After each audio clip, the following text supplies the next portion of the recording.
बहुत समय पहले की बात है, जब समुद्र किनारे बसे एक नगर ताम्रलिप्ति पर राजा चंद्रसेन का राज हुआ करता था। राजा से मिलने के लिए हजारों लोग उत्सुक रहते थे। उन्हीं में से एक था नवयुवक सत्वशील। सत्वशील को काम की तलाश थी, इसलिए वो हर दिन राजा चंद्रसेन से मिलने के लिए उनके राजमहल पहुंच जाता। अफसोस, उसे हर बार दरबारी भगा देते थे। ऐसा होते होते बहुत समय गुजर गया, लेकिन लड़के ने हिम्मत नहीं हारी। वो राजमहल के साथ ही हर उस जगह पहुंच जाता जहां राजा की सवारी जाती थी। एक दिन राजा भ्रमण कर अपने सैनिकों के साथ महल की ओर लौट रहे थे। कड़ी धूप होने के कारण राजा को काफी तेज प्यास लगी। सैनिक इधर उधर पानी ढूंढने लगते हैं, लेकिन कोई भी कामयाब नहीं होता है। तभी राजा अपने मार्ग पर खड़े सत्वशील को देखते हैं। नवयुवक को देख राजा पूछते हैं, क्या आपके पास पानी है? सत्वशील तुरंत राजा को पानी पिलाता है और साथ ही मीठे फल भी खिलाता है।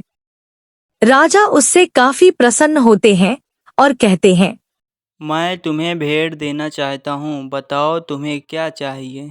भूपति चंद्रसेन के सवाल पूछते ही झट से सत्वशील कहता है कि महाराज, मैं लंबे समय से काम की तलाश कर रहा हूँ। अगर आप मुझे कुछ काम दे दे तो आपकी बहुत कृपा होगी। इतना सुनते ही राजा तुरंत उसे अपने दरबार में नौकरी दे देते हैं और कहते हैं, मैं तुम्हारे द्वारा पानी पिलाए गए उपकार को नहीं भूल सकता कभी।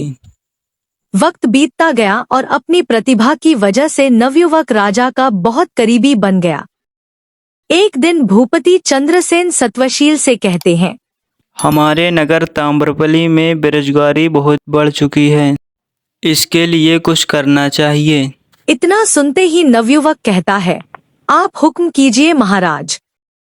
राजा कहते हैं, हमारे पास एक टापू है जो काफी हरा भरा है। अगर वहाँ कुछ खोज की जाए तो काम का कुछ अवसर मिल सकता है। ही सत्वशील जी महाराज कहकर टापू के लिए रवाना हो गया। समुद्र के रास्ते टापू के पास पहुंचते ही सत्वशील को पानी में तैरता हुआ एक झंडा नजर आता है। झंडे को देखते ही वो हिम्मत जुटाकर पानी में कूदता है। पानी में कूदते ही नवयुवक सत्वशील टापू की राजकुमारी के पास पहुंच जाता है, जहां वो अपनी सहेलियों और सेविकाओं के साथ गाना गा रही होती है। राजकुमारी को नवयुवक अपना परिचय देता है। कुछ देर बातचीत करने के बाद राजकुमारी सत्वशील को भोजन का निमंत्रण देती हैं और खाना खाने से पहले पास के ही एक तालाब में स्नान करने का आग्रह करती है। जैसे ही सत्वशील तालाब में नहाने के लिए उतरता है, वो ताम्रलिप्ति महल की सभा में पहुंच जाता है।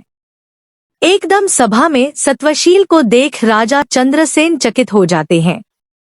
वह उससे पूछते हैं, अरे तुम यहाँ कैसे? सत्वशील राजा को पूरी घटना के बारे में बताता है।